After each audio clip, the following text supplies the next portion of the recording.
श्री कृष्णा श्री कृष्णा श्री कृष्णा श्री कृष्णा। गुरुर्ब्रह्मा गुरुर्विष्णुः गुरुर्देवो महेश्वरः गुरुः साक्षात् परं ब्रह्म तस्मै श्री गुरवे नमः। तस्मै श्री गुरवे नमः। हरि ओम तत्सत्। ஸ்ரீமத் பகவத்கீதா கடந்த வகுப்பில் நம்ம 17வது அத்தியாயத்துடைய எல்லா ஸ்லோகங்களையும் பார்த்து முடிச்சிருக்கோம். எல்லா அத்தியாயத்துக்கு பொதுவாக சாராம்சம் கொடுக்குற மாதிரி இன்றைக்கி அந்த 17வது அத்தியாயத்துடைய சாராம்சத்தை சம்மரின்னு பார்க்க போகிறோம். பகவத்கீதையில் என்ன சொல்லப்பட்டது, யாருக்காக சொல்லப்பட்டது, யார் கேட்கறதுக்கு தகுதி பெற்றிருக்காங்க, கேட்டவங்களுக்கு எல்லாருக்கும் இது பிரயோஜனப்படுமா, இப்படிப்பட்ட சில கேள்விகளை நம்ம தெரிஞ்சுக்க வேண்டியது இருக்கு, கேட்டுக்க வேண்டியிருக்கு. 18 அத்தியாயங்களாக இருக்கிற இந்த பகவத்கீதை 3 பாகங்களாக நினச்சி பிரித்து பார்க்கும்போது முதல் 6 அத்தியாயங்கள் ஜீவனை பற்றி சொல்லப்பட்டது. அடுத்த 6 அத்தியாயங்கள் ஈஸ்வரனை பற்றி சொல்லப்பட்டது. கடைசி 6 அத்தியாயங்கள் அந்த ஜீவனுக்கு ஈஸ்வரனுக்கு இருக்கிற சம்பந்தம் என்னன்னு சொல்லப்பட்டது. அப்படின்னா மகா வாக்கியத்தோட விளக்கம் தத்துவமசி.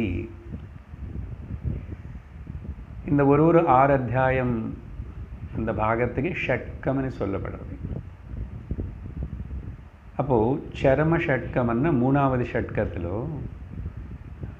12, 13, 14, 15, 16, 17, 18 இந்த 6 அத்தியாயங்கள் அது கீழே வரும். ஸோ இதில் அந்த ஜீவ பிரம்மா ஆர் ஜீவ ஈஸ்வர ஐக்கியம் பற்றி சொல்லும்போது 13, 14, 15 அத்தியாயங்கள் தான் ரொம்ப முக்கியமாக பிரம்ம வித்யா அந்த கனெக்ஷன் சொல்லணும்னா பிரம்ம ஜானத்தின் உபதேசம் பண்ணணும். அதனால அந்த 3 அத்தியாயங்கள் தான் ரொம்ப சிறந்ததாக அப்படி இருக்கு. அப்புறம் 16வது அத்தியாயத்தில் 16வது அத்தியாயம் ஆக்சுவலாக பகவான் பேச வேண்டியதில்லை, 15லேயே விஷயம் சொல்ல வேண்டியது முடிஞ்சது. ஆனால் இப்போ நான் கேட்ட கேள்விகள் இருக்குது பார்த்தீங்க இல்லையா, பகவத்கீதை படிக்கிறதுக்கு யாருக்கு தகுதி இருக்குது, படித்தவங்களெல்லாம் யாருக்கு புரியும், கேட்டவங்களை எல்லாருக்கும் படிக்கிறது வேறு கேட்குறது வேறு. நான் பொதுவாக படிக்கிறதுன்னு சொல்லிகிட்ருக்கேன். கேட்டாவே பிரயோஜனப்படுமா అనేది எனக்கு வந்த சந்தேகம் இல்லை, அது கிருஷ்ணருக்கு வந்த சந்தேகம். அதனால் அவர் அப்போது தகுதி பற்றி சொல்லணும். அவனுக்கு அந்த தகுதி இல்லைன்னு சொன்னால் சொல்லி கேட்டு கூட பிரயோஜனப்படாது. அதனால் பகவான் போனஸ் கொடுக்குற மாதிரி இந்த 16, 17 அத்தியாயங்கள் ஆக்சுவலி அவுட் ஆஃப் டாபிக் மாதிரி, ஆனால் இன்சைடு த டாபிக் ஒன்லி. அதே கடைசியில் சொல்லணும். முன்னாடி முதல் நாள்லேயே முதல்ல சொன்னால் யாரும் வரமாட்டோம். ஆசுரி தெய்வ குணங்கள், அப்புறம் இந்த சாப்பிடணும் அது சாப்பிடக்கூடாது, அப்படி இருக்கணும் இப்படி இருக்கணும், யார் கேட்பாங்க? கதை சொல்லணும் முதல்ல. அதனால் அர்ஜுனனும் யுத்தமும் பாரதம் அப்படியெல்லாம் கதை எல்லாருக்கும் பிடிக்கும். ஏன்னா நம்ம வாழ்க்கை ஒரு கதை. அதனால் கதை கேட்குறது பிடிக்கும். கதை சொல்லி பல கேரக்டர்ஸ் நாங்கள் காட்டி மனஸ்தத்துவம், the nature of the mind, அதெல்லாம் அப்படி கொஞ்சம் கொஞ்சம் பில்டப் பண்ணி லோகத்தில் அநேக ஜீவராசிகள், அதில் மனிதர்கள் அநேகம். ஆனால் எல்லாரும் துக்கத்தில் தான் இருக்காங்க, பெரும்பாலும் துக்கம் இருக்க. அப்படி இந்த சம்சாரத்தில் இருக்கிற துக்கத்தில் இருந்து தப்பிச்சுக்கிறதுக்கு ஏதாவது வழி இருக்கா? அப்படி தப்பிச்சுக்கணாமலே யாராவது இருக்காங்களா? அப்படின்னா அந்த பேசுகிற கிருஷ்ணர் அர்ஜுனன்கிட்ட பேசுகிற அந்த ஜெகத்குரு கிருஷ்ணரே ரோல் மாடல். அவன் அவதாரம்னு சொல்லிட்டு அங்கே பக்கத்தில் அப்படி ஹையர் பெடஸ்டலில் வைக்கக்கூடாது. அவதாரம் எடுத்துகிட்டு வந்தால் ஏன் அவ்வளோ கஷ்டங்கள் அனுபவிக்கணும்? அவருடைய மேஜிக்கு, அவருடைய பவர், யோக சக்தினால கஷ்டங்களே வராமல் செய்யலாம் இல்லையா? இல்லைப்பா, இந்த சம்சாரம் ஜகத்து சிருஷ்டி அண்ணாவே நான் இறங்கி வந்தால் கூட எல்லாரும் படுற கஷ்டங்களும் நானும், துன்பங்களும் சுகங்களும் எல்லாத்தையும் நானும் பார்க்கணும். லைஃப்பில் ஃபேஸ் பண்ணுற சேலஞ்சஸ் எல்லாத்தையும் நானும் காமிக்கணும். அதில் வாழ்ந்து காட்டி அது எதுவுமே ஒட்டுக்காமே நான் தாமரை ஜலத்தில் இருக்கிற தாமரை இலை மேலே இருக்கிற சொட்டு தண்ணி சொட்டு மாதிரி அங்கே நிற்கிறார் கிருஷ்ணர். அவர் ஒருத்தர் தானே. நீங்கள் எவ்வளோ சொன்னால் சார் கிருஷ்ணர் அவதாரம் சார் அப்படின்னு சொன்னால் அநேக ருஷிகள், அநேக மகாத்மர்கள், அநேக சாதுக்கள் அப்படி வாழ்ந்து இப்போ இருக்காங்க. இப்போ நம்மக்கிட்ட நம்ம கண்ணுக்கு தெரிகிற மாதிரி நமக்கு நடுவில் தான் இருக்காங்க. அதனால்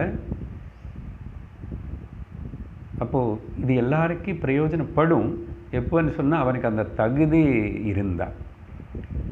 அப்போ ஏன் எல்லாருக்கும் புரிய மாட்டேங்குது, எல்லாரும் ஏன் ஏற்றுக்க மாட்டுறாங்க, அசல் விரும்ப மாட்டுறாங்க அப்படின்னு சொன்னால் பகவான் சொன்னாரா இது ரொம்ப நல்லது, இது பிரயோஜனம். ஒரு மனுஷனுடைய வாழ்க்கை எப்படி நடத்துக்கணும், எதுக்காக வாழணும், என்ன அடையணும் అనేది விஷயங்களை ரொம்ப தெள்ளன் தெளிவாக சொல்லியிருக்காரப்பா பகவத்கீதையில். சொன்னாலும் கேட்டால் கூட வரமாட்டான். ஏன்னா அவனுடைய மனசில் இருக்கிற அந்த தடங்கள், ஒன்று இருட்டு தமோகுணம், இன்னொன்று அகங்காரத்தோடு இருக்கிற ஹைப்பர் ஆக்டிவிட்டி ரஜோகுணம். இதுதான் காரணம்னு சொல்லும் போது இப்போ பகவான் அதை ஹைலைட் பண்ணி காட்டணும். அதனால் 16வது அத்தியாயம் பகவான் அவராகவே கண்டினியூ பண்ணார், பேசினார். 15 முடிச்சுட்டு ஓகே அங்கே 15 கடைசியில் ஞாபகப்படுத்திக்கிட்டால் இது குஹ்யதமம் சாஸ்திரம் இதமுக்தம் மயானக. சாஸ்திரத்துக்கு முக்கியத்துவம் கொடுக்குறாரு.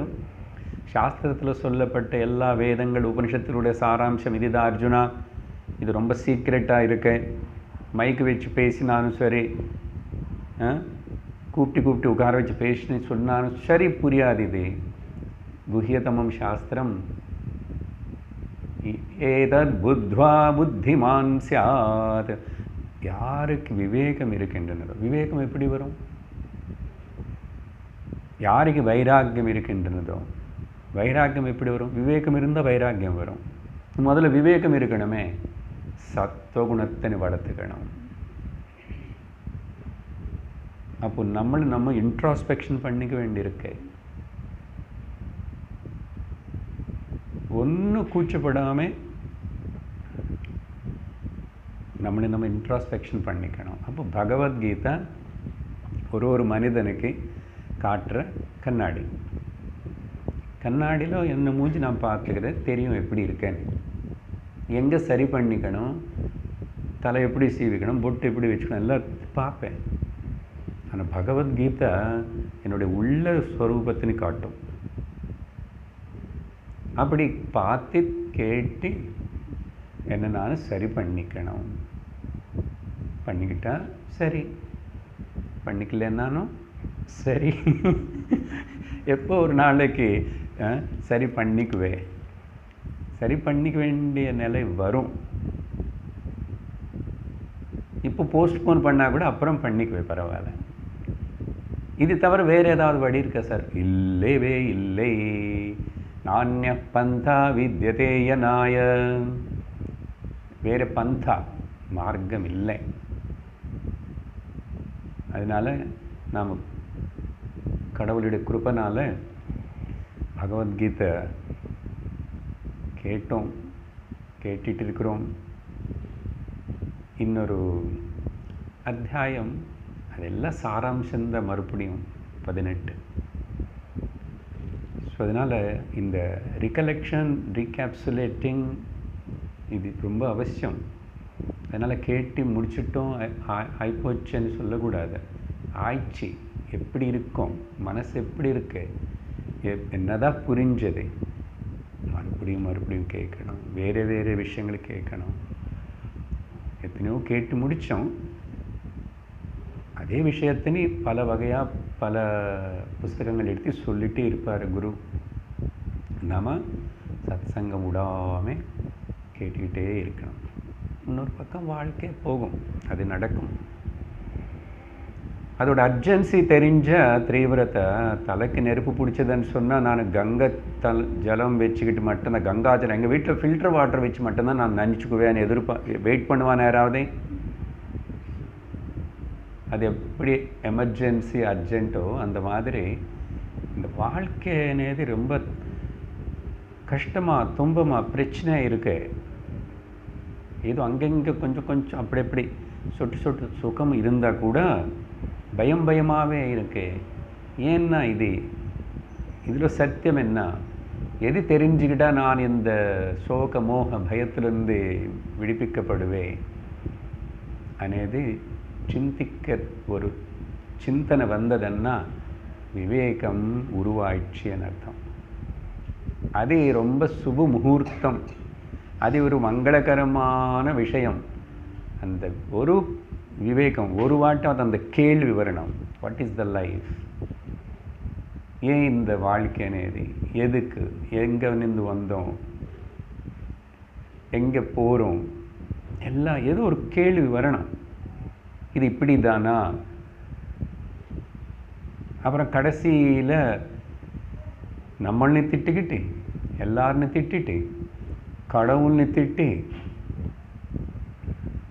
அப்படி வெறுத்து போய் சோகப்படுறதுக்கு இல்லை, வாழ்க்கை ஏதோ விதமாக நாசனம் பண்ணி தற்கொலை பண்ணி அப்படி போகிறதுக்காக இல்லை. இந்த மனுஷ தேகம் அழகாக தன்னை ஸ்வரூபத்தை தார தெரிஞ்சுக்கிட்டு ஞானம் அடைஞ்சு இந்த சம்சாரமான துக்கத்தில் விடுவிக்கப்படலாம்.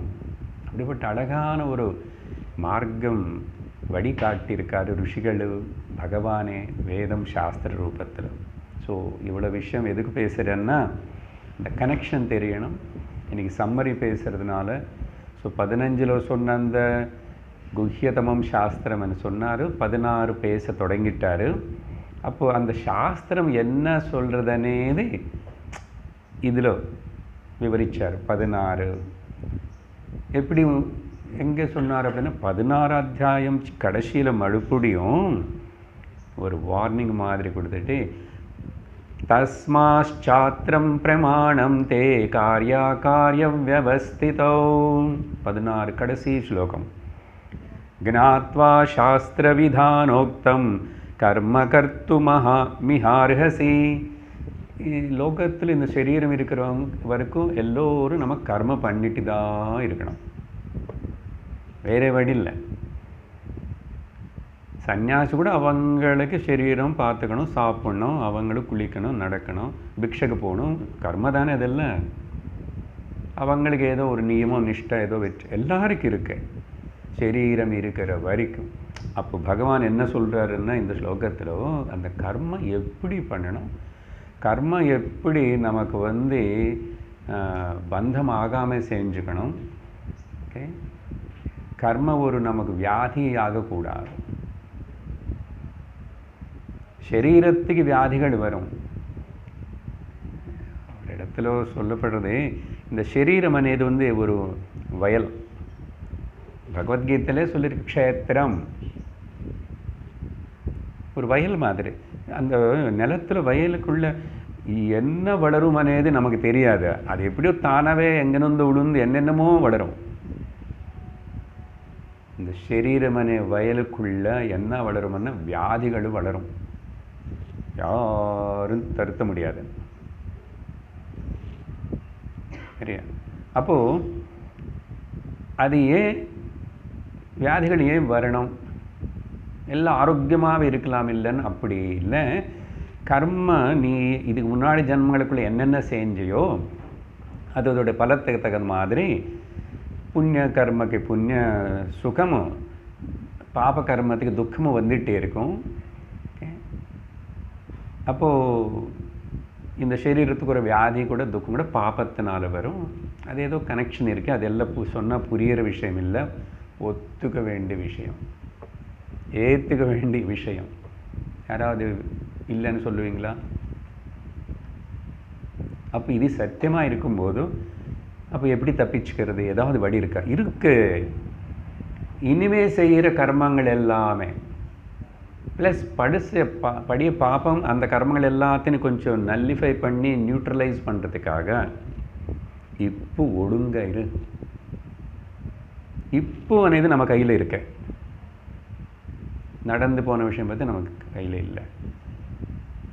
ஆல்ரெடி ஆரம்பமாகி டிஸ்பேட்ச் ஆன பார்சல் வந்துட்டு இருக்கு. அதுதான் பிராரப்தம். இந்த கர்மா இந்த சரீரத்துக்கு என்ன வரணும் அதெல்லாம் டிஸ்பேட்ச் ஆயிடுச்சு ஆல்ரெடி. பட் அது நடந்துட்டு இருந்தால் கூட இப்போ అనేది என்ன கையில் இருக்கிறதுனால பகவான் அதான் சொல்கிறாரு, இது தெரிஞ்சுக்கிட்டு சாஸ்திர விதான உக்தம், சாஸ்திரம்ல சொன்னபடி மாதிரி.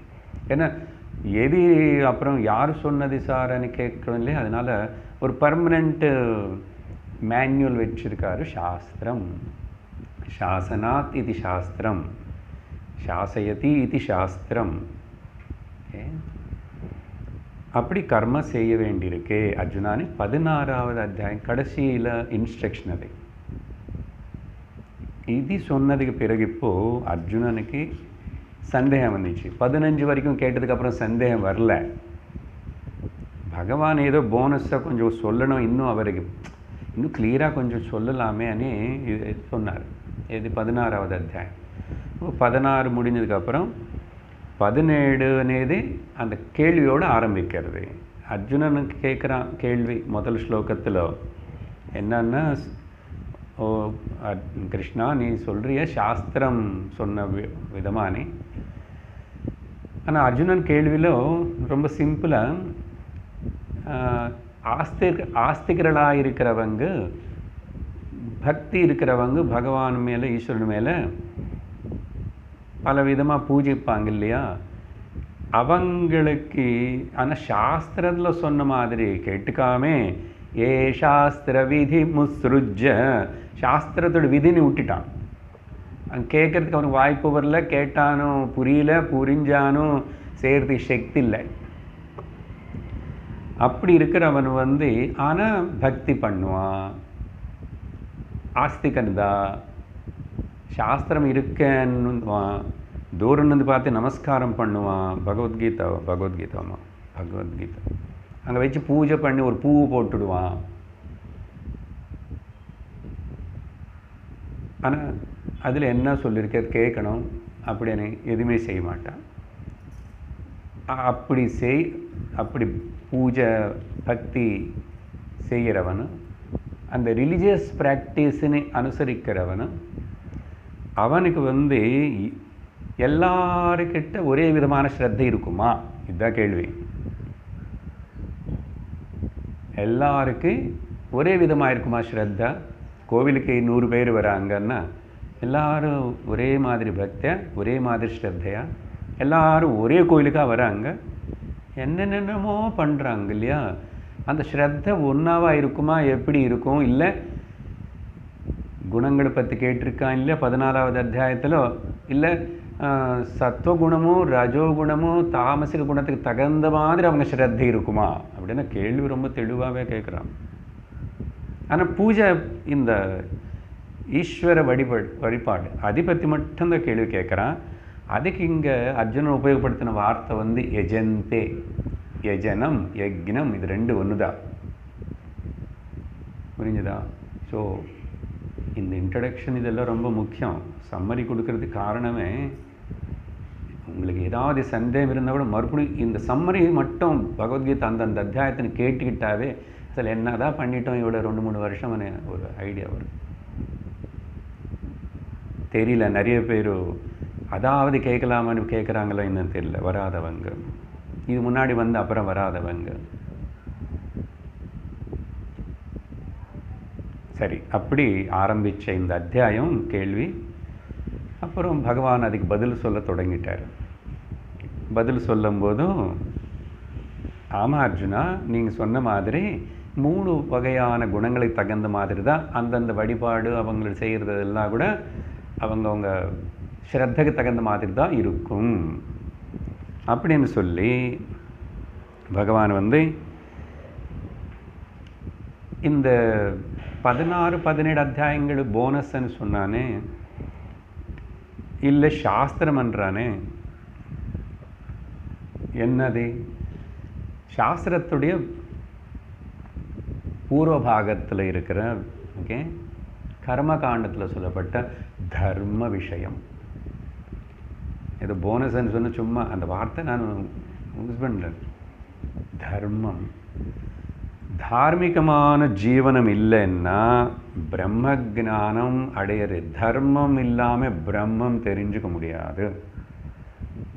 நான் இன்ட்ரடக்ஷன் ஆரம்பிக்கும் போது அதான் சொன்னது. ஏன் எல்லாரும் புரிஞ்சுக்க முடியல பகவத்கீதா கேட்டானும்? ஏன்னா தார்மீக ஜீவனம் இல்லை. என்ன தார்மீக ஜீவனம்? இதோ இந்த 16, 15, 17வது அத்தியாயங்கள். இது வந்து குழந்தைகளை எல்லாருக்கும் முதல்ல மனப்பாட்டம் பண்ணுற மாதிரி பாராயணம் பண்ண வைக்கணும். அதுக்கப்புறம் கொஞ்சம் கொஞ்சம் கொஞ்சம் அது சிம்பிளான என்ன சொல்லப்பட்டிருக்கேன்னு வேல்யூஸ், அப்பா இதெல்லாம் இதுதான் டிசிப்ளின்ஸு இதெல்லாம் சொல்லி குழந்தைகளுக்கு சொல்லி டீனேஜ் வரத்துக்குள்ள இது 2 சொல்லணும். மிச்சம் பிரம்மம் அதெல்லாம் வேண்டாம். 13, 14, 15 அத்தியாயங்கள் வேண்டாம். இது சிலபஸில் வேல்யூஸ்ன்னு சொல்லும் போது இது 2 வைக்கணும் கிளியராக. அப்போ தான் மெசேஜ் போய் சேரும். அது இல்லாமல் ஏதோ சொல்கிறான் அவன் வேல்யூஸ்ன்னு எழுதுறாங்க, வேல்யூ எஜுகேஷன்ன்றாங்க. தினந்தோறும் அசம்பிளியில் ஒரு தாட் ஃபார் த டே சொல்லுவாங்க. பட் கொடுத்துட்டே இருக்கணும், சொல்லிகிட்டே இருக்கணும். அந்த ஏஜுக்கு தகுந்த மாதிரி, அவங்க லெவலுக்கு தகுந்த மாதிரி இந்த விஷயங்களே சாஸ்திரம் பின்னாடி வச்சு சொல்லணும். ஏன்? அப்போதான் அவனுக்கு வந்து இந்த தர்மம், சனாதன தர்மம், ருஷி பரம்பரை, இந்த நாடு, இது எல்லாத்தையும் பற்றி அவனுக்கு நல்ல பக்தி வரும். பக்தி என்னென்னா ஈடுபாடு, பெருமைப்படுவான்.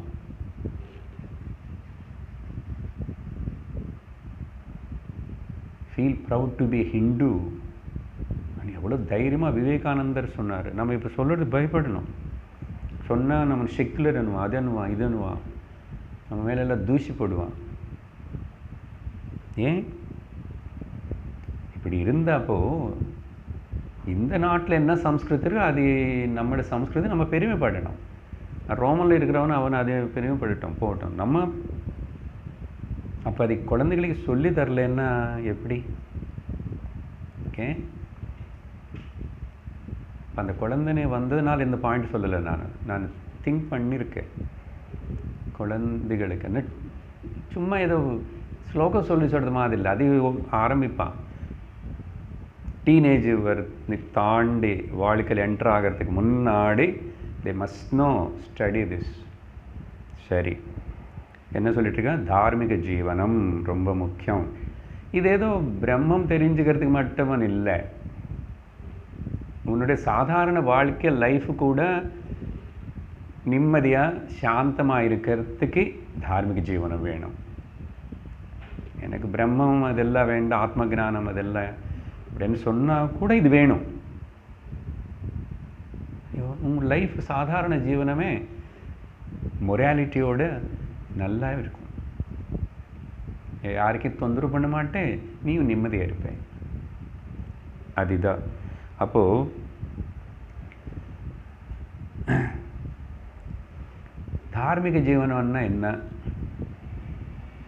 சிம்பிளாக சொல்லணும், தெய்வீக சம்பத்தியோடு இருக்கிறதுக்கு தார்மீக ஜீவனம். பாருங்க, ஏதோ செய்கிறேன்னு இல்லை, எதுக்கும் செய்கிற. இப்போ அதான் சொல்லுவார் இல்லை, இதிலும் காட்டுக்கிறதுக்கு, ஷோ ஆஃபுக்கு, அப்புறம் ஏதாவது எனக்கு கடிக்கணும், இப்படி பண்ணுறது இல்லை.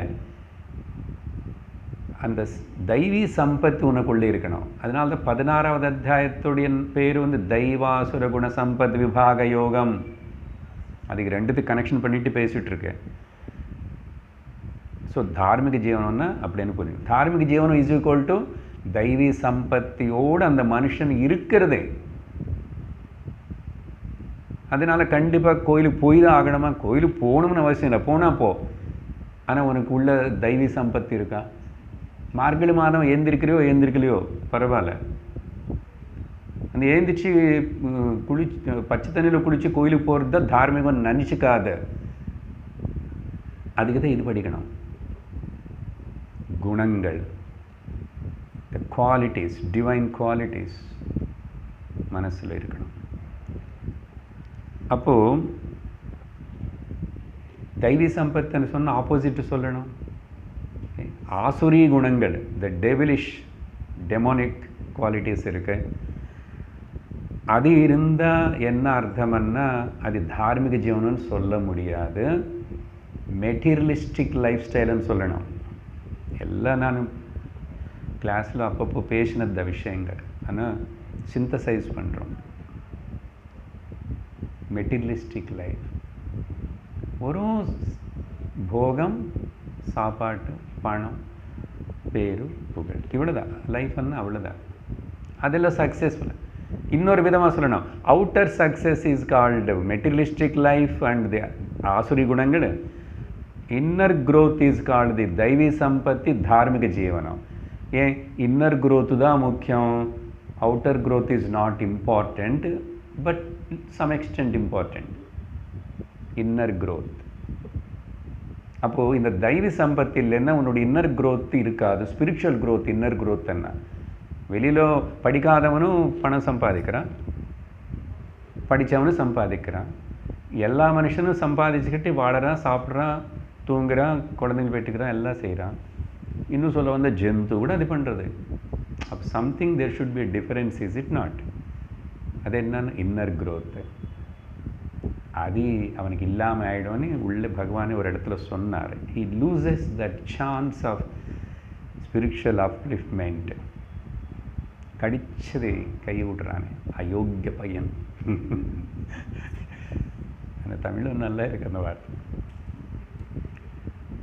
அப்புறம் ஸோ இந்த மாதிரி பகவான் ஆரம்பித்து பேசும்போது 2லிருந்து 6வது ஸ்லோகம் வரைக்கும் இந்த 3 குணங்கள் எது பிரபலமாக இருந்தால் அதுக்கு தகுந்த மாதிரி ஸ்ரத்தா அப்படின்னு சொன்னார். நான் சிம்பிளிஃபை பண்ணி சொல்கிறேன்.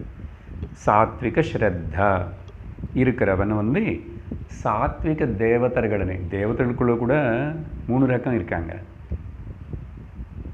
நேச்சுரல்லி தேவதாஸ் எல்லாம் கூட கம்ஸ் அண்டர் தி அகெயின் வியாபகாரிக்க மெட்டீரியலிஸ்டிக் ஜகத்துக்குள்ளே தான் இருக்கா.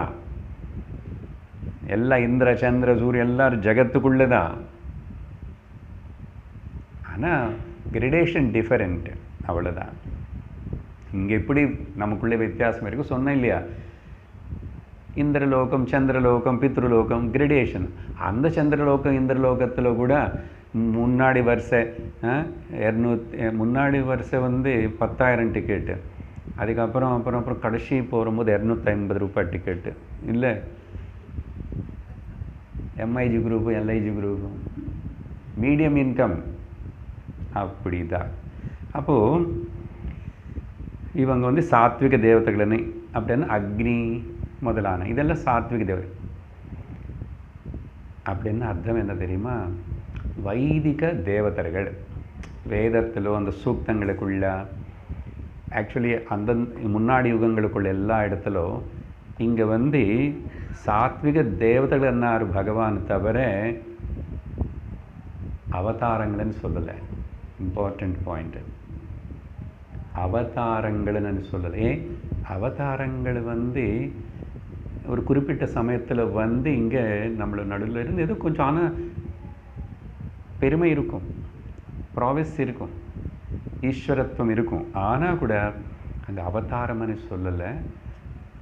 ஒரு காலத்தில் அந்த ஆக்சுவலி அக்னி வாயு வருணா இந்த தேவதைகள் அதெல்லாம் பண்ணுறது. அவதாரங்களோட கூட பூஜிக்கலாம். இப்போ இந்த காலத்தில் கலியுகத்தில் நம்ம நல்ல அவதாரம் தான் பூஜிக்கிறோம். ராம அவதாரம், கிருஷ்ணா. சிலது புராணத்துக்குள்ளே சொல்லப்பட்டது, லலிதா தேவி அதேன்னு முருகன், இதெல்லாம் அவதாரம்னு சொல்லலை. புராணங்களுக்குள்ளே இருக்கிற தேவதைகள், மித்தலாஜிக்கல். அதனால் இங்கே பாயிண்ட் அது புரிஞ்சுக்கணும். சாத்விக ஸ்ரத்தை இருக்கிறவங்க அப்படி வைதிக தேவதைகளன்னு அது செஞ்ச சாத்விகம். அதில் சொல்லாதது இல்லாதது. ராஜிக ஸ்ரத்தை இருக்கிறவன் என்ன பண்ணுவான், அதுலேயே lower level, lower grade, okay, semi demi gods, யக்ஷர, கிண்ணர, குபேர. குபேர கம்ஸ்ன்றது யக்ஷ ஓன்லி. யக்ஷ ராட்சசர்களே பூஜிக்கிறாங்க. இது ரெண்டும் நமக்கு புரியாது. இது குபேரனை மட்டும் புரியும், ஏன்னா அது லோக்கத்தில் முக்கியமாக இருக்கிறதுனால. அது எப்படியாவது அந்த யந்திரம் வாங்கிட்டு ஏதோ அது பண்ணி. நான் இப்படி சொல்லுவேன், இந்த யக்ஷராட்சசன்னு சொல்லும்போது நவகிரகங்களையும் சேர்த்துவேன் நான். இப்போ பாருங்க, கோவிலில் எவ்வளோ பெரிய பெருமாள் படுத்திருந்தா கூட, பெரிய பெருமாள் கோவிலில் சில பெரிய பெருமாள் கோவிலில் நவகிரகம் வைக்க மாட்டாங்கன்னு சொன்னான் நினைக்கிறேன். ஆனால் பக்கத்தில் அங்கெங்கே இருக்கா, யாரோ வச்சுட்டா, ஏன்னா கூட்டம் கண்டிப்பாக இங்கே வரும். பெரிய பெருமாள்னு விட்டுட்டு ஒரு சின்ன நவகிரகம் இல்லை. நாகதேவதர இல்லை, தேவதைகளுடைய வாகனங்கள் இதெல்லாத்தையும் முக்கியமாக வச்சுக்கிட்டு பண்ணுறது இருக்குல்ல லோகத்தில் அதெல்லாம். ஸோ உங்களுக்கு அப்போ தெரியும் என்ன ராஜசிக ஸ்ரத்தா. அப்போ தாமசிக ஸ்ரத்தை இருக்கிறவன் என்னன்னா, இவன் இன்னும் கொஞ்சம் அட்வான்ஸ்டு. என்ன பூத பேத்த பிரிசாச்சங்களும் எதுக்கு இப்படிப்பட்ட க்ஷுத்ர தேவதைகளனை பூஜிப்பான். 3 விதமாக சொல்லிட்டாரு. ஸோ இங்கே 6வது ஸ்லோகத்தோட கிருஷ்ணா அர்ஜுனன் கேட்ட கேள்விக்கு பதில் முடிஞ்சு போச்சு. ஆனால் பகவான் அங்கே சொன்ன மாதிரி அந்த போனஸ் అనేది இங்கே நல்லா காட்டுறாரு. இந்த போனஸ் கொடுக்குறேன். அர்ஜுனன் கேட்டது இவ்வளோ தானே, டிஃபரன்ஸ் இருக்கப்போ இது இப்படி என்ன கருணனால் போனஸ் என்ன கருணை. ஃபேக்ட்ரி ஓனரோட கருணை இருந்து தானே போனஸ் கவர்மெண்ட்டு. வேறு விஷயங்களுக்குள்ள கூட இதுக்கு லிங்காக இருக்கிற இன்னும் 4 விஷயங்களுக்கு சொல்கிறேன்னு சொல்லி, அப்புறம் ஆகாரம் பற்றி, மறுபடியும் யக்னம் பற்றி, அப்புறம் தபஸு பற்றி, தானம் பற்றி கூட இதெல்லாம் எக்ஸ்ட்ரா பேசியிருக்காரு. அப்புறம் 7வதுலேருந்து 10வது ஸ்லோகம் வரைக்கும் உடனே சாப்பாட்டு பற்றி பேசினார். ஆனால் நான் இப்போது அந்த பாயிண்ட்டு அப்புறம் வச்சுக்கிறேன். ஏன்னா 2லேருந்து 6 என்ன சொன்னாரோ அது இன்னும் கொஞ்சம் எலாபரேட் பண்ணி இங்கே 11வது ஸ்லோகத்திலிருந்து 13வது ஸ்லோகம் வரைக்கும் அந்த யக்னம் பற்றி பேசுகிறாரு. அப்போ அது இங்கே கனெக்ட் பண்ணிக்கணும். ஆகாரம் அப்புறம் வச்சுக்கிறோம் டாபிக். அப்போது 2லேருந்து 6 வரைக்கும், அப்புறம் 11லேருந்து 13 வரைக்கும் மொத்தம் யக்னத்துக்கு கீழே. அப்போ இங்கே என்ன தான் சொல்ல போகிறீங்க சார், ஆல்ரெடி சொல்லிட்டீங்களே. என்ன இல்லை, பகவான் எதுக்கு பேசினார்? அப்போ ஏதோ கொஞ்சம் எக்ஸ்ட்ரா இருக்குன்னு தானே அர்த்தம். அப்படி சொல்லும்போதும் என்ன சொன்னார், இங்கே தான் யக்னமனே வார்த்தை உபயோகப்படுத்துகிறார். இங்கே தான் யக்னம். ஓகே,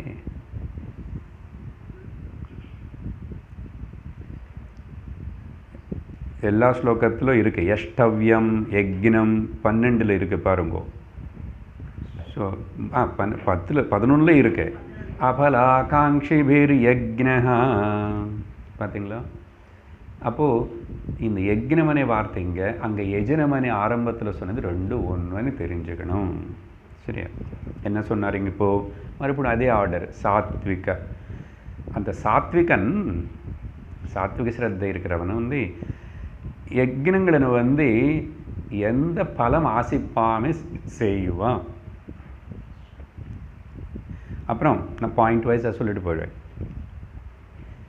சாஸ்திரத்தில் சொன்ன விதி அனுசரித்து பண்ணுவான். சாத்விக தேவத்திலனே வர்ஷிப் பண்ணுவான்னு அது ஆல்ரெடி சொல்லிட்டாரு. அங்கே ஒரே ஒரு வார்த்தை சொன்னார், அதையும் இங்கே சேர்த்துக்கிறோம். அப்புறம் பலம் ஆசிக்கலே, ஆனால் உள்ள லோக கல்யாணத்துக்கு லோகா சமஸ்தா சுகினோ பவந்து சர்வே ஜனா சுகினோ பவந்தனே பாவத்தோட யக்னம் யஜனம் எல்லாம் பண்ணுவான். லோக கல்யாணத்துக்காக பகவானுக்கிட்ட கேட்டுங்கோ, அர்ச்சனை பண்ணுங்கோ வாத்தியாரே அப்படின்னு சுவாமி பேர்லே பண்ணுங்கோ. சுவாமி பேர்லன்னு அர்த்தம் என்ன, அவருக்கு கருணை காட்ட எல்லாரும் இங்கே நல்லாவே இருக்கலாம். அது பார்த்தீங்களா லோக கல்யாணம். அப்புறம் கொஞ்சம் அட்வான்ஸ்டாக விவேக வைராக்கியங்கள் வேணும். அன்னபூர்ணே சதாபூர்ணே சங்கர பிராணவல்லவே ஞான வைராக்கிய சித்தியர்த்தம். என வயத்துக்கு தினந்தோறும் சாப்பாட்டு கொடு. நான் குண்டாகணும், நல்ல எல்லாரும் கூட சண்டை போடணும், அதிக சாப்பிடுறது. ஞான வைராக்கிய சித்தியர்த்தம் பிக்ஷாம் தேஹி ச பார்வதி. விவேக வைராக்கியம் ஆல்டுகெதர். இப்போ சொன்ன 4 பாயிண்ட்ஸ் என்னதான் பண்ணும் இவனுக்குன்னா, தெரிஞ்சோ தெரியாமல் கூட அப்படி பண்ணால், தெரிஞ்சு பண்ண சித்த சுத்திக்காக பண்ணுறான். பூஜா புனஸ்காரம் கோவில் எல்லாமே சித்த சுத்தி. இது செய்யறதுனால என்ன சித்தம் சுத்தியாக. சித்தம் சுத்தன்னு என்ன, தெய்வ குணங்கள் வளருது, அசுர குணங்கள் ஓடி போயிட்டுருக்கு, விட்டுட்டு போகிறது. சித்தசுத்தி கோசம். இன்னொரு சிம்பிளாக சித்தசுத்தன்னு என்னன்னா மனசாந்திக்காக. இது பண்ணி நான் சாந்தமாக இருக்கேன். இது அது பண்ணி சரியாக பண்ணிட்டானா இல்லையா, இது சரியாக இருக்கா இல்லையா, அப்புறம் இந்த டைம் சரியா, இது ராகு காலமா யமகண்டமா அப்படி இப்படின்னு சொல்லிட்டு இது கொண்டு போகணுமா அது கொண்டு போன பயந்துக்கிட்டு, அப்புறம் எல்லாமே சஸ்பிஷனோட, அப்புறம் ஓடி ஓடி ஆயாசப்பட்டு இரும்பி அப்படி சாந்தி செய்யறதுக்கு முன்னாடி சாந்தியாக பண்ணணும், செய்யும்போது சாந்தியாக பண்ணணும், முடிஞ்சதுக்கப்புறம் சாந்தி. அதனால தான் சார் நீங்கள் எல்லோரும் ஏன் உங்கள் ப்ரேயர்ஸில் வந்து சாந்தி சாந்தி சாந்தியானி அந்த பீஸ்னு ஏன் பீசஸாக பண்ணுறீங்கன்னு கேட்டான் ஒரு கிறிஸ்டியன் டீச்சர். நம்ம கிறிஸ்டியன் டீச்சருக்கு என்னதான் புரியும்? இல்லை இல்லை நாங்கள் பீஸ்னு பீசஸாக பண்ணல, அது சொன்னார். அப்புறம் விவரிச்சு புரியுது மாதிரி, புரியுதோ இல்லையோ, நம்ம நிறைய வாட்டி பேசியிருக்கோம் சாந்தி பற்றி வேதாந்தம் கிளாஸில் முக்கியமாக. ஓகே, ஆதி தெய்வீக ஆத்தியாத்மிக ஆதி பௌத்திக. இப்போ கரெக்டாக வர புத்தகத்தில் திரும்பி பகவான் அதான் சொல்ல போகிறார். கரெக்டாக ஞாபகம் வந்துச்சு. புது கேள்வியோட உத்தவனை கேட்டு ரெடியாக இருக்கான், பகவான் பதில் சொல்ல போகிறார். அங்கே வரும். ஸோ சித்தசுத்தி சாந்திகள். கடைசி பாயிண்ட் வந்து ரொம்ப ஆர்ப்பாட்டம் இருக்காது. அதான் சொன்னேன், சிம்பிள். யாருக்கும் தெரிய வேண்டாம், பப்ளிசிட்டி வேண்டாம், பெருசாக வேண்டாம், நிறைய செலவு பண்ண வேண்டாம், ஷோ ஆஃப் வேண்டாம். ஆர்ப்பாட்டம்னா தெரியும் இல்லையா? ஓகே, ஆர்ப்பாட்டம்னா பொதுவாக இந்த கட்சி யாராவது கோஷம் போட்டு அது மட்டும் இல்லை, தெரியல. நாங்கள் தெலுங்கில் யாராவது வந்து ரொம்ப ரொம்ப ஓடி ஓடி போகிறேன், என்ன ஆர்ப்பாட்டம் ஆர்ப்பாட்டம்னு எதுக்கு ஓடுறேன் அப்படின்னு சொல்லுவோம். அது உங்களுக்கே புரியும் அந்த வார்த்தை இருக்கிறதுனால. இதெல்லாம் சாத்விக யக்னம் பண்ணுறோம். அதனால் எல்லா யக்னம் பண்ணணுமா, எல்லா பூஜை பண்ணணுமா, எல்லாம் வேண்டாம். எது ஒன்று வச்சுக்கோ, சிம்பிளாக பண்ணோம் நம்ம சாந்தியாக இருக்கா பகவான் நினச்சிக்கோங்க.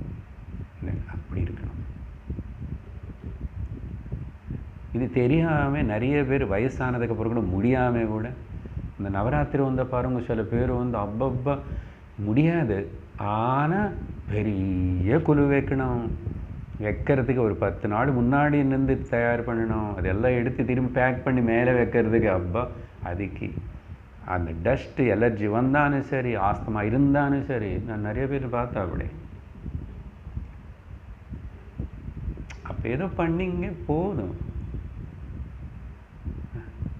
அப்படி இருக்கக்கூடாது. அதெல்லாம் என்னென்னா ராஜசிகம் வரும். இப்போது ராஜசிக வருஷப்போ எல்லாம் ஆப்போசிட்டை எதுக்குங்க. நானே சொல்கிறேன், பலவன் ஆசிச்சு பண்ணுறவன், ரொம்ப ஆர்ப்பாட்டத்தோட பாம்பன் ஷோ அப்படி செய்கிறவன், ரொம்ப செலவு பண்ணி ரொம்ப ஆயாசப்பட்டு செய்கிறது. அப்புறம் ராஜசிக தேவதைன்னு அங்கே சொல்லிட்டோம். அப்புறம் எதுக்குன்னா எனக்கு நிறைய ப்ராஃபிட் வரணும், பணம் வரணும், இதனால் எனக்கு பேரு புகழ் வரணும் அப்படின்னு சொல்லிட்டு சிலவாட்டு ஆரோக்கியமனே அதுக்காகவும் மெட்டீரியல் ப்ராஸ்பரிட்டிக்காக மட்டும் பண்ணுவான். அவன் சித்தசுத்திக்கு பண்ணுறான். அப்புறம் அவனுடைய இம்ப்ரூவ்மெண்ட்டுக்கு தான் மெயினாக. ஆனால் கூட இருக்கிற எங்கள் ஃபேமிலி, எங்கள் ரிலேட்டிவ்ஸோ, கொஞ்சம் எங்கள் தெருவிலோ அப்படி கொஞ்சம் அடுத்தவங்களுக்கு கூட பாவனை இருக்கும். அங்கேன்னு சொன்னோம் லோகா சமஸ்தானம் வித்தியாசம் வந்துச்சு. அப்புறம் கடைசி பாயிண்ட் வந்து சாஸ்திரம்லோ சொன்னதே கொஞ்சம் பண்ணுவான், கொஞ்சம் இவன் எல்லாம் மாற்றுவான். பரவாயில்ல வாத்தியார், அது கொஞ்சம் எப்படி பண்ணி அட்ஜஸ்ட் பண்ணியிருக்கோம் அப்படியெல்லாம் சொல்லி முகூர்த்தமே மாற்றுவான் இவனை. பெரிய பெரிய ஃபங்க்ஷன்ஸில் என்ன முகூர்த்தம், வீடியோ பெரிய ஆள் வரணும். அங்கே சீஃப் மினிஸ்டர் வர்றாருன்னா தாலி வெயிட் பண்ணுங்கோ, அவர் வந்துட்டுருக்காரு, ஆந்த வேலை இருக்கிறாங்க. எஸ்கார்ட் செக்யூரிட்டி முன்னாடி வந்துச்சு. முகூர்த்தம் என்ன, சீஃப் மினிஸ்டர் முக்கியம் இருக்கும். இந்த மாதிரியில் நடக்கும். மூணாவது தாமசிக வர்ஷிப் இருக்கிறவனும் இவனும் அவனுடைய பூஜை இதில் அவனும் கஷ்டப்படுத்துக்குவான், அடுத்தவங்களையும் கஷ்டப்படுத்துவான், நிறைய பேருக்கு நஷ்டப்படுத்துவான்.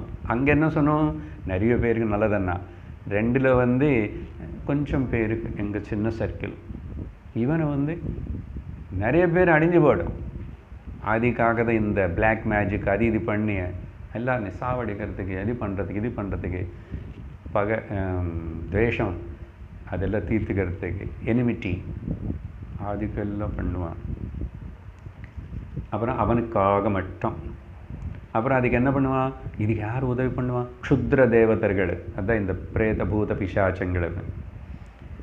அப்புறம் என்ன கடைசியில் எனக்கு தனிப்பட்ட பவர் இருக்கணும், அப்புறம் இந்திரிய சுகங்கள் இருக்கணும். இந்திரிய சுகங்கள் அப்படி அவன் தன்னை தானே ஹிம்சை பண்ணிக்குவான், அடுத்தவங்களை ஹிம்சை பண்ணுவான். சாஸ்திர விதி சுத்தம், சாஸ்திரத்தை அனுசரிக்கவே மாட்டான். சாஸ்திரம் கிடையாது. நாங்கள் நினச்சது யாரோ எங்கள் அவங்க பண்ணால் நான் அதுதான். அப்புறம் அதில் ஒரு மந்திரம் இருக்காது, ஒரு தட்சணை இருக்காது, சாப்பாட்டு அன்னதானம் பண்ண மாட்டான். அன்றைக்கி எல்லாம் படித்தோம். கடைசியில் நிறைய பேர் கஷ்டப்படுத்துவாங்கன்னு என்ன அர்த்தம், சுற்றி இருக்கிறவங்களன்னு மட்டும் இல்லை, இப்படிப்பட்ட தபஸ் பண்ணுறவங்கனால இது பூஜை பசு பலி பண்ணுவாங்களே, பலி பற்றியும் பேசியிருக்கோம் இல்லையா. இது நான் சிம்பிளாக சொல்கிறேன். இப்போ இந்த வயசானதுக்கப்புறம் கூட சில வீட்டில் பாட்டியோ பாட்டாவோ இப்படி தான் அப்பா பூஜை வீட்டில் எல்லாருக்கும் தொந்தரவு, யாரும் படிக்க முடியாது, தூங்க முடியாது. ஆமாம், இன்னைக்கு வெள்ளி லலிதா சஹஸ்ரநாமம் கேஷ் ஷெட்டு போட்டேன், படிப்பான்னு அவனும் படிக்க கேஷ் ஷெட்டு போட்ட பக்கத்தில் சுற்றி இருக்கிற ஃப்ளாட்டில் எல்லாருக்கும் டிஸ்டர்ப் பண்ணணும். நான் வெள்ளி இன்னைக்கு இல்லை அப்படியே பண்ணுறேன், அந்த அம்மா காட்டுக்கணும் எல்லோரும். இதெல்லாம் ஒரு பக்கம் பார்க்குறதுக்கு ஏதோ அப்பா வெள்ளி அன்னைக்கு லலிதா சஹஸ்ரநாமம் நல்லா தலை குடிச்சிட்டு ஏதோ பண்ணுறான். இது தாமசிக புத்தி. இப்படிப்பட்டவங்க நிறைய பேர் இருப்பாங்க. அதனால தான் இந்த வயசானவங்க இப்படி ரொம்ப அவங்க பழக்கத்தை அப்படியே பண்ணிக்கிட்டு இருந்துட்டு இப்போ மாடர்னாக இருக்கிற இவங்களை எல்லாரும் டிஸ்டர்ப் பண்ணி அதெல்லாம் ஹிம்சை தானே. எல்லாம் மானசிகமாக பண்ணுறது வரணும் இல்லையோ வயசானதுக்கப்புறம். அது வேறு நீ போகிற போக்கிலே போகிறேன்னு சொன்னால் எப்படி? இன்னொன்று என்னென்னா இதில் பாயிண்ட்டு, இந்த ராஜசிக தாமசிக ஸ்ரத்தை இருக்கிறவங்களாம் தேவதைகள் கூட இவங்களுக்கு அனுகுணமாக விருப்பத்துக்கு தகுந்த மாதிரி அவங்களை அந்த மாதிரி பண்ணி வைப்பாங்களாமா. உதாரணத்துக்கு சிவன் தாமசிக்க தேவதான்னு சொல்கிறது உண்டோ? நம்ம சொல்கிறோம் இல்லையோ, சிவா ரிலேட்டட் டு தாமசிக தேவதா. அதனால தான் அந்த தந்திர பைரவ சாஸ்திரங்கள் எல்லாம் அதில் வந்ததானே. அதனால சிவன் தாமசிகம் இல்லை. சிவன் பிரளயத்துக்கு சிருஷ்டி மொத்தத்தினை அடிக்கிறதுக்குன்னு சொன்னால் அவர் என்னமோ கோபம் அப்புறம் தாமசிகம்னு கிடையாது. சிவன் சாந்தம், சிவன் அத்வைத்தம். ஆனால் அந்த ஒரு கிரியேஷன் டிஸ்ட்ராக்ஷன் லயம் అనేది நடக்கிறதுக்கு ஒன்று காட்டணும். ஆனால் அவன் இவங்களை தாமசிக தேவதையாகவே பண்ணிடுறான். நீங்கள் பார்த்தா லோகத்தில் இப்படி பலதெல்லாம் இறக்கிடுவான் இவனுடைய மனசுக்கு தகுந்த. ஏன்னா இவனுக்குள்ளே என்ன இருக்கின்றனதோ தேவத்தனை கூட அப்படி. அதே மாதிரி இப்படி லலிதாம்பாளை பற்றி கேட்டுட்ருக்கணும் நம்ம.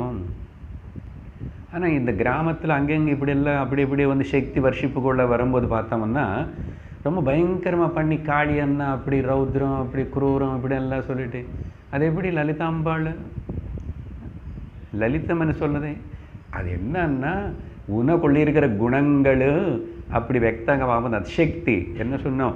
Every expression of our inner heart is called சக்தி. அப்போ அந்த சக்திக்கு தான் அப்படி பேர் கொடுக்கப்பட்டிருக்கு. அது கூட ஒழுங்க புரிஞ்சுக்கணும். எதுக்கு அப்படி புராணங்களுக்குள்ள சொல்லப்படுதுன்னு அதில் ஒரு தாத்பரியம் இல்லை, அர்த்தவாதம் தான் புரிஞ்சுக்கணும். இவ்வளோ விஷயம் இருக்கு. சரி, இந்த மாதிரி ஆயிடுச்சு. அப்புறம் அடுத்தது சாப்பாட்டு பற்றி சொன்னார். ரெண்டாவது டாபிக். இப்போ மொத்தம் டாபிக்னு பிரிக்கிறோம். யஜ்ஞம் முடிஞ்சு போச்சு. அப்புறம் சாப்பாட்டு பற்றி சொல்லும்போது 7வது ஸ்லோகத்தில் 3 ஸ்லோகங்கள் சொன்னார். நான் சிம்பிளாக சொல்கிறேன். ஓகே, சாத்விக ஆகாரம் అనేది ரொம்ப முக்கியம். ஓகே, எது நம்ம சாப்பிட்றோமோ அதுதான் நம்ம மனசு சூக்ஷ்மமான ரூபத்தில் ஆகாரத்தோட சூக்ஷ்ம ரூபம் நம்முடைய மனசு புத்தியாக மாறும். அப்படி சொல்லும்போது அப்போது சாத்விக ஆகாரம் தான் சாத்விக குணங்களை வளர்த்துறதுக்கு அந்த மனசுனை அப்படி அந்த வழியில் கொண்டு போகிறதுக்கு உதவியாக இருக்கும். அதுக்கு என்ன சொல்லணும்னா simple nutritious and vegetarian diet. சிம்பிளாக சொல்லணும் அப்படி போதும். Simple nutritious vegetarian diet. பகவான் அங்கே அப்படிப்பட்ட ஆகாரம் சாப்பிட்டா உனக்கு மனசுக்கு நிம்மதி இருக்கும், சுகம் ஆனந்தம் கொடுக்கும்னு சொன்னார் ஸ்லோகத்தில். ஓகே, இது எல்லாமே கூட சத்துவம் பலம் ஆரோக்கியம் அப்படியெல்லாம் கொடுக்கும்னு சொன்னார். சுகப்பிரீதி வர்தனம்னார். சுகமான நாக்குக்கு ஒரு சுகமன் இல்லை, உடம்பு மொத்தத்தில் டைஜஷனுக்கு மனசுக்கு எல்லாத்துக்கும் ஓகே உனக்கு உதவியாக இருக்கும். முக்கியமாக ஆத்தியாத்மிக சாதனைக்கு உதவியாக இருக்கும். அதனால் இதில் ஆகாரம் பற்றி ஜென்ரலாக வேறு பிரின்சிபல் சொல்கிறேன். என்ன சாப்பிட்ணும் சொல்லிட்டேன். என்ன சாப்பிட்ணும், எப்படி சாப்பிட்ணும், எப்போ சாப்பிட்ணும், எத்தனை வாட்டி சாப்பிட்ணும் சொல்ல மாட்டேன். ஹோம்ஒர்க் பண்ணுவேன். யாருக்கு தெரியாது. சரி, அப்படின்னா நான் சொல்லியிருக்கேன் அன்றைக்கி, கொஞ்சம் பேசிட்டோம். இப்போ வேண்டாம், இது சம்மரி தானே. அடுத்தது ராஜசிக ஃபுட்டு பற்றி சொல்லும்போதும் hot spicy non veg too costly, அப்புறம் வேஸ்ட் பண்ணுறது ஃபுட்டுன்னு அது கூட சேர்த்துக்கணும். ஏன்னா ராஜசிகல்ல இவனு பணக்காரன் அப்படி இல்லை, சோப்பான் பஃபேன்னு சொல்லி 15 ஐட்டம் வச்சு யார்தான் சாப்பிடுவான்? எல்லாம் பிளேட்டாக வெளில போடுறான். அது சாப்பிட்றவனு கொஞ்சம் கொஞ்சம் முதல்ல எடுத்துக்கிட்டு வயிறு வேணுமென்னா எடுத்துக்கலாமான்னு பார்த்தா அங்கே வந்ததுக்கப்புறம் ஆசை வரும், கண்ட்ரோல் இல்லையே. நான் எத்தனை வருஷமாக கவனிக்கணும், சுவாமிஜி சாப்பிட்றேன்னா பிளேட் அப்படி க்ளீனாக இருக்கும். எக்ஸப்ட் ஏதாவது பெரிய பச்சை மிளகா அப்படி வந்தால் அது மட்டும் சாப்பிட மாட்டேன். ஜென்ரலாக அதை யாரும் போட மாட்டேன். நம்ம பிக்ஷை கூட எல்லா இடத்துல எத்தனை வருஷமாக நான் பார்க்குறேன். வேண்டாதது முன்னாடியே கப்பில் எடுத்து வச்சுட்டு வரது தொடர்றது முன்னாடியே, அப்புறம் ஸ்பூனோடு எடுத்துக்குவார். வேஸ்ட்டு பண்ணுற கற்றுக்கணும். நம்ம அப்படி இருக்கணும். எங்களது தானே, என்னோட பணம் தானே, நான் சமைச்சது தானே, என்ன வீடு தானே சொல்லக்கூடாது.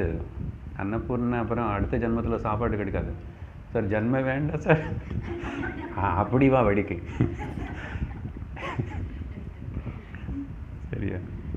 அப்படியே அவங்க கேட்டால் கூட நீ நான் இப்படி தான் நல்லா இருக்கணும், சாத்விக்.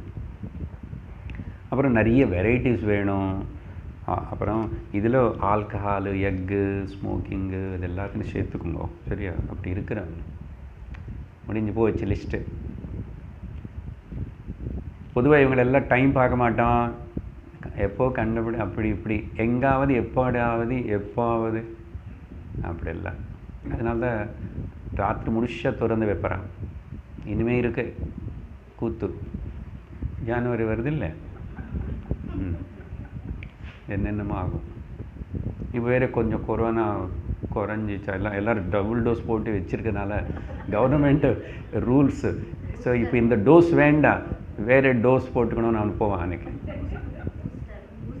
ஆமாம், புதுசு வந்து அது இன்னும் வரல, அங்கங்கே கொஞ்சம் தானே, அந்த அளவுக்கு பயம் வரல. அது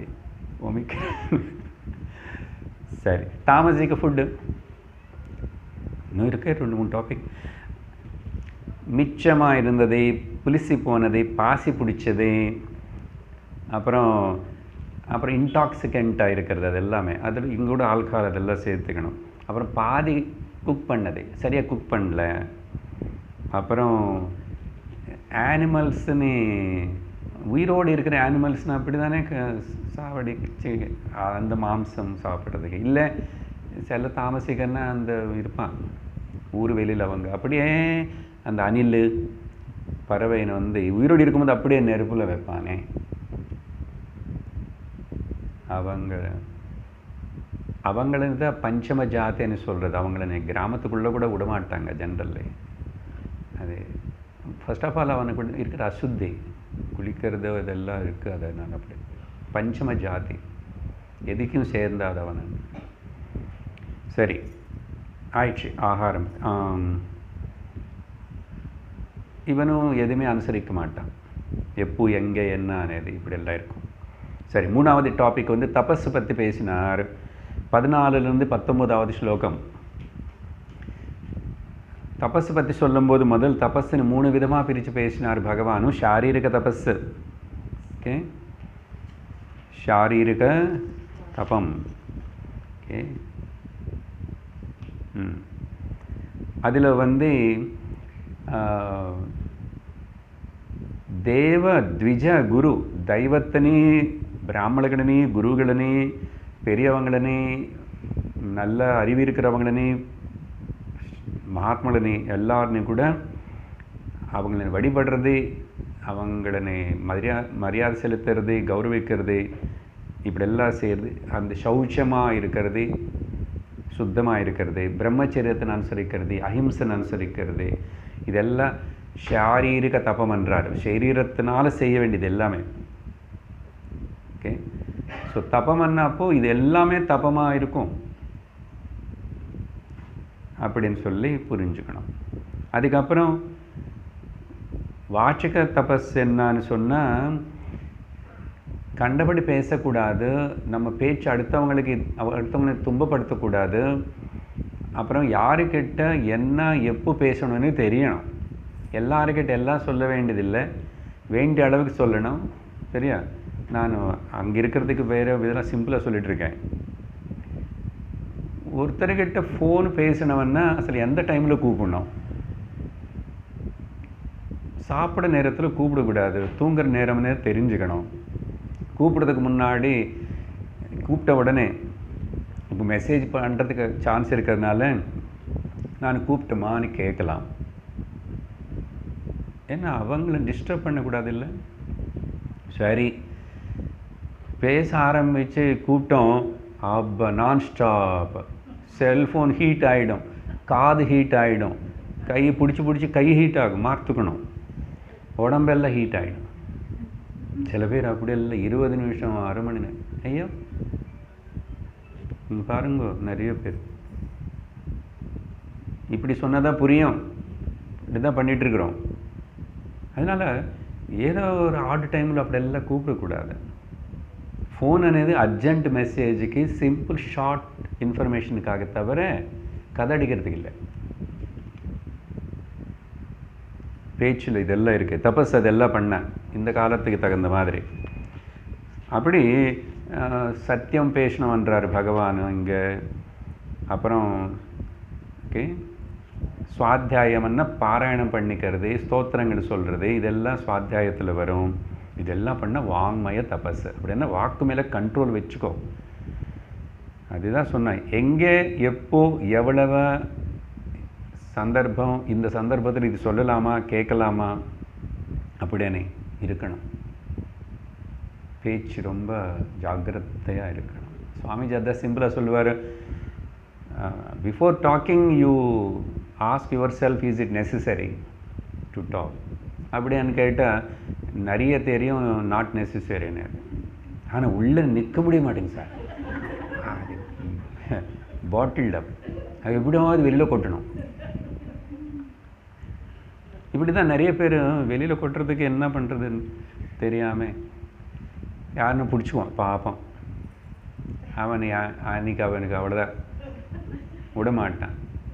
சில வாட்டி அப்படி சந்திக்தத்தில் ஆகிடும், ஆப்ளிகேஷன் ஆகிடும்.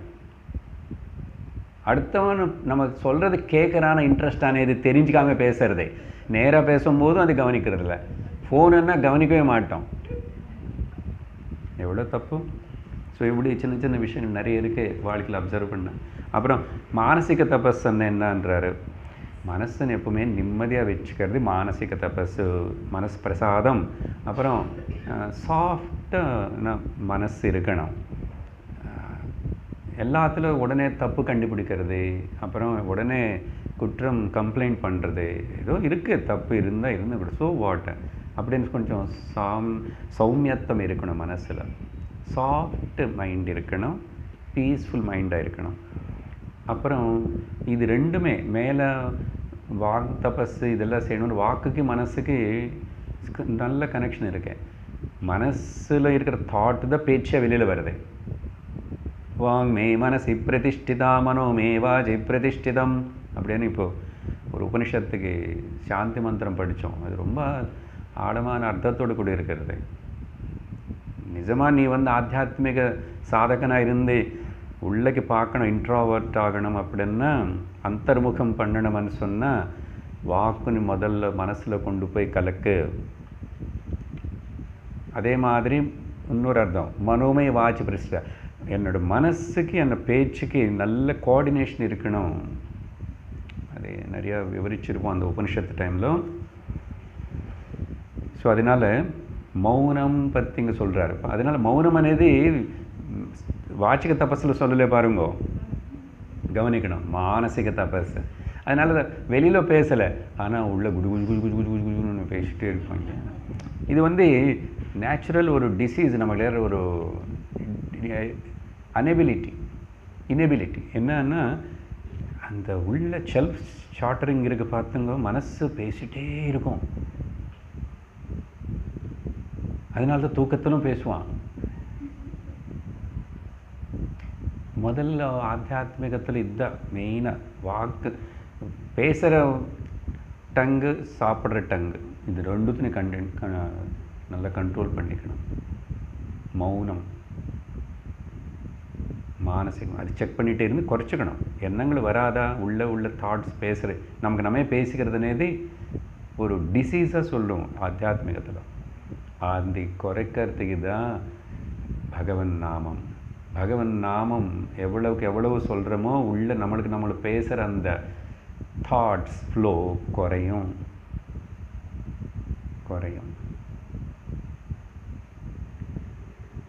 ஏதோ ஒரு பகவன் நாமம் தெரியறது நமக்கு, மனசு தெரியாமல் சும்மா சும்மா திங்க் பண்ணுறது, நினச்சிக்கிட்டே இருக்கிறது, இமேஜின் பண்ணுறது. உடனே ஸ்ரீராம் ஜெய் ராம் ஜெய் ஜெய் ராம் ஸ்ரீராம் கொண்டு வா திரும்பி திரும்பி திரும்பி திரும்பி பண்ணிட்டே இரு, நல்லா அது அடங்குற வரைக்கும். இப்படி இதெல்லாம் பண்ண அப்புறம் பாவ சம்சுத்தி இருக்கணும், பியூர் தாட்ஸு. இது எல்லாத்தையுமே கூட மானசிக தபஸ்ன்னு 3த்துல முதல்ல தபஸ்ன்னு இன்ட்ரடியூஸ் பண்ணார் 3 லெவல். அதுக்கப்புறம்தான் சாத்விகம், ராஜசிகம், தாமசிகம் பற்றி சொல்கிறார்.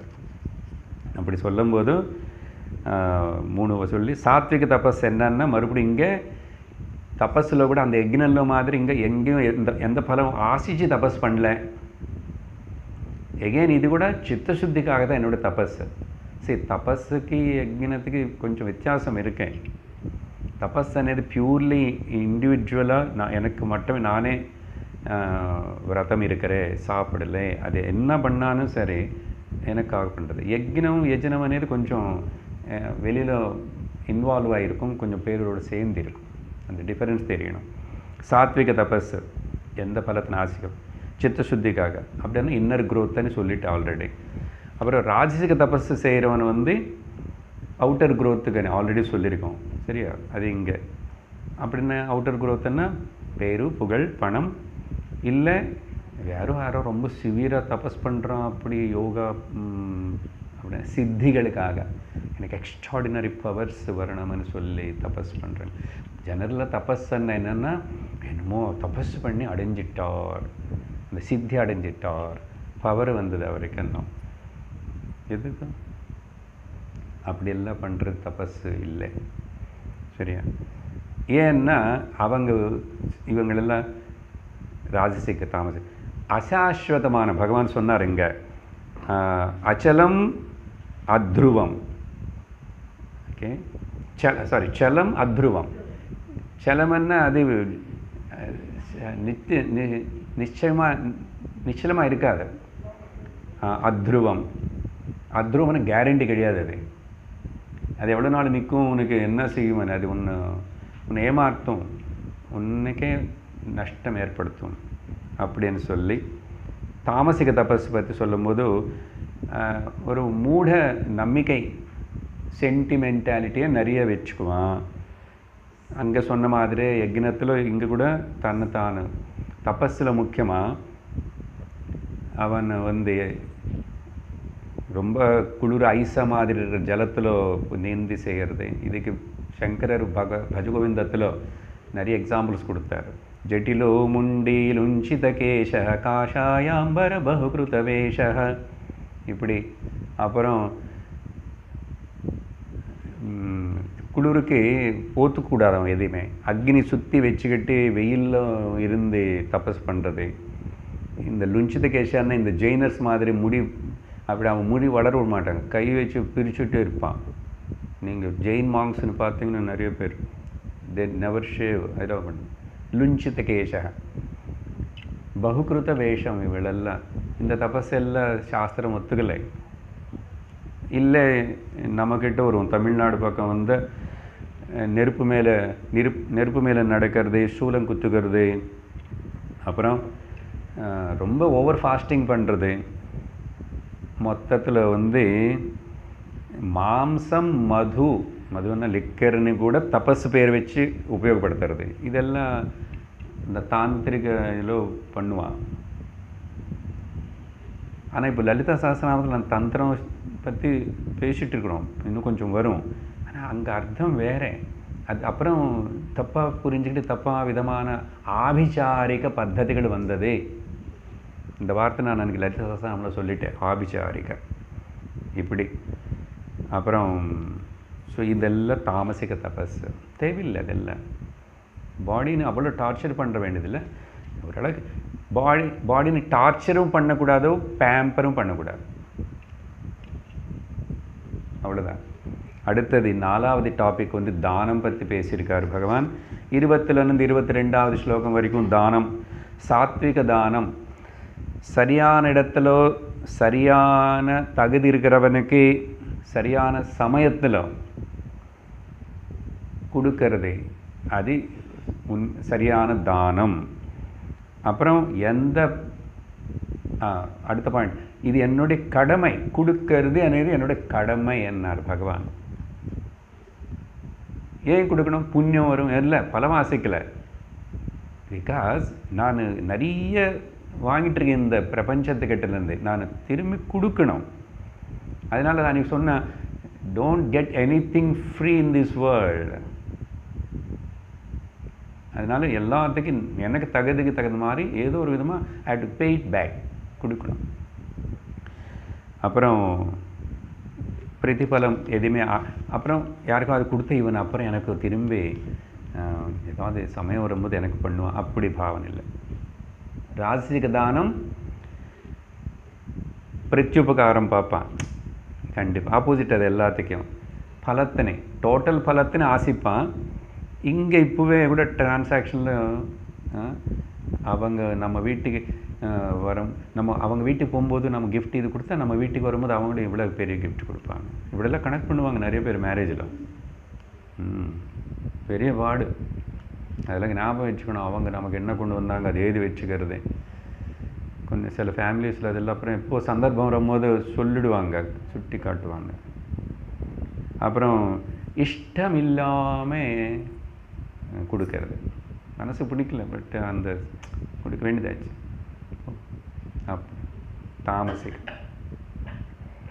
ராஜசிகத்தில் தாமசிகத்தில் காலமும் சரியில்லை, யாரு கொடுக்குறோ அவனும் சரியில்லை.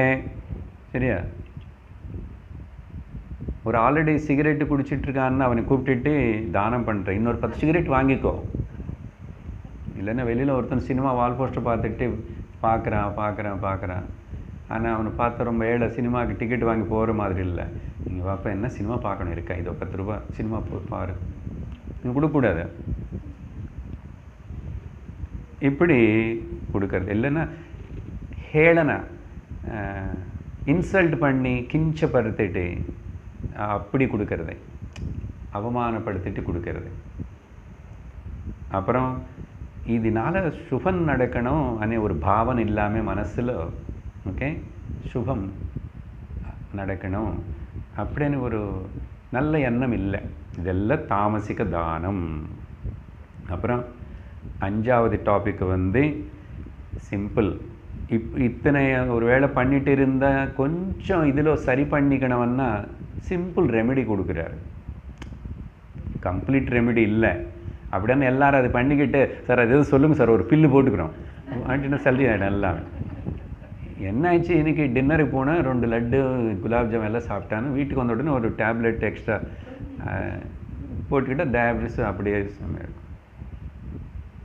என்னது உடனே இப்போ என்ன போகிறது, உடனே ஒன்றும் ஆகாது.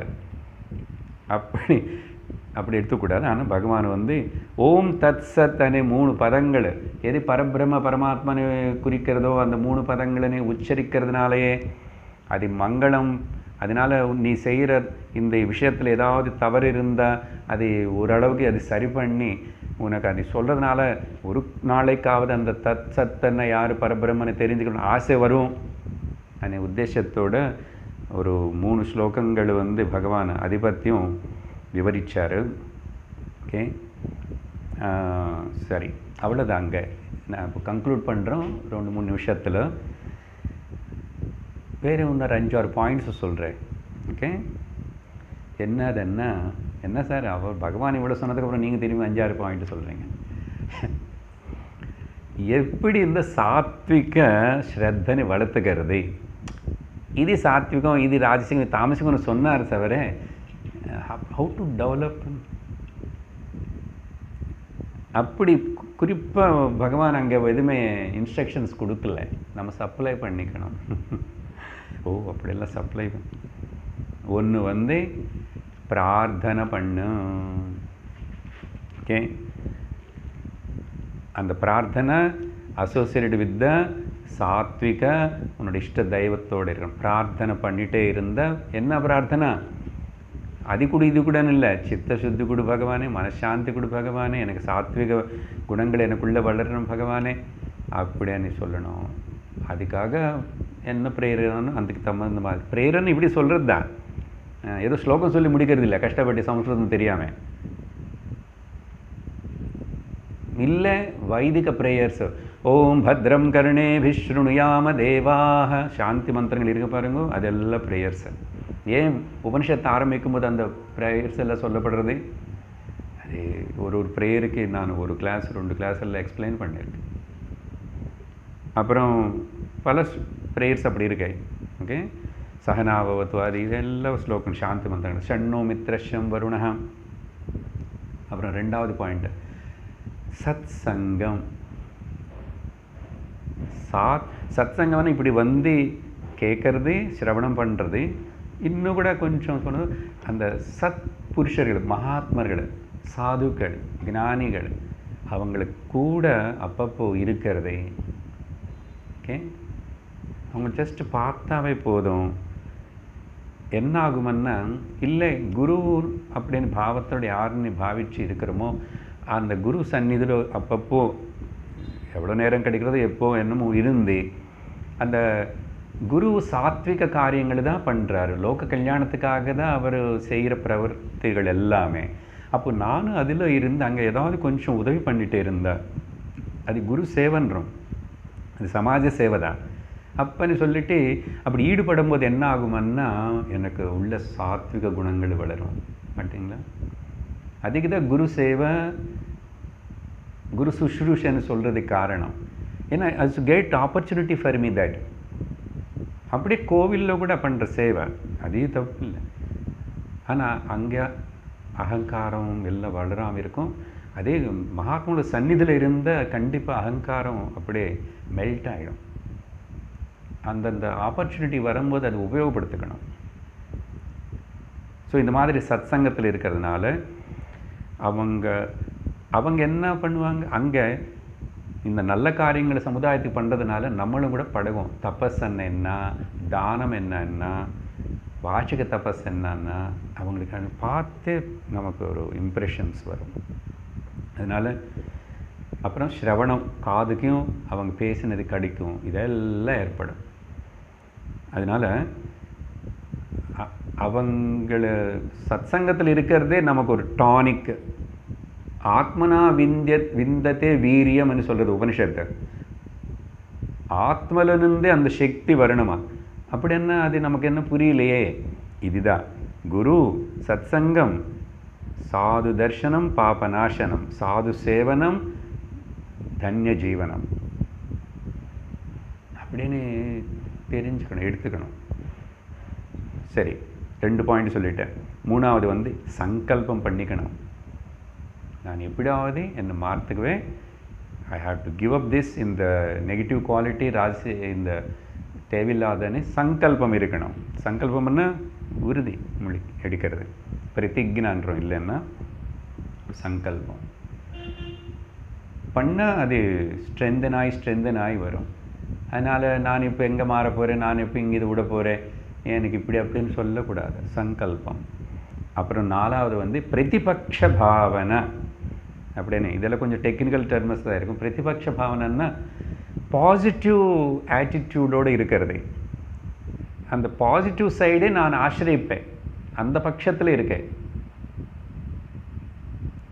பிரதி என்ன நோக்கி, பட்சம் என்ன, எந்த பட்சம் நோக்கி, எது நல்லதோ என் ஆத்மனை நோக்கி, இந்த தெய்வ சம்பத்தின் நோக்கி பிரதிபக்ஷ பாவனை இருக்கணும். கடைசியில் 5வது விவேகம் இருக்கணும். அதனால தான் ஆரம்பத்தில் இப்போ விவேகம் பற்றி சொல்லணும் நம்ம. அதனால் இது எதுவுமே இந்த பிரயத்தனமும் இல்லை, இந்த குணங்களை பற்றி தெரியலன்னு நமக்கு பகவத்கீதை 13, 14, 15 அத்தியாயங்கள் கேட்டு கூட 8 சொரக்காய் கருவிக்கு உதவாது மாதிரி ஆகிடும்.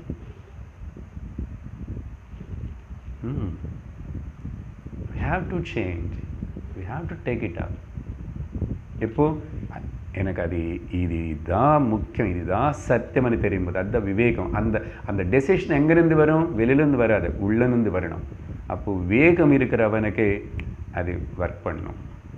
ஸோ இப்படி சொல்லி ஆரம்பத்துலேயும் ஸ்ரத்தா அనే வார்த்தை உபயோகப்படுத்திட்டு கடைசியும் ஸ்ரத்தா அనే வார்த்தை உபயோகப்படுத்துறதுனால இந்த அத்தியாயத்துக்கு ஸ்ரத்தாத்ரய விபாக யோகம்.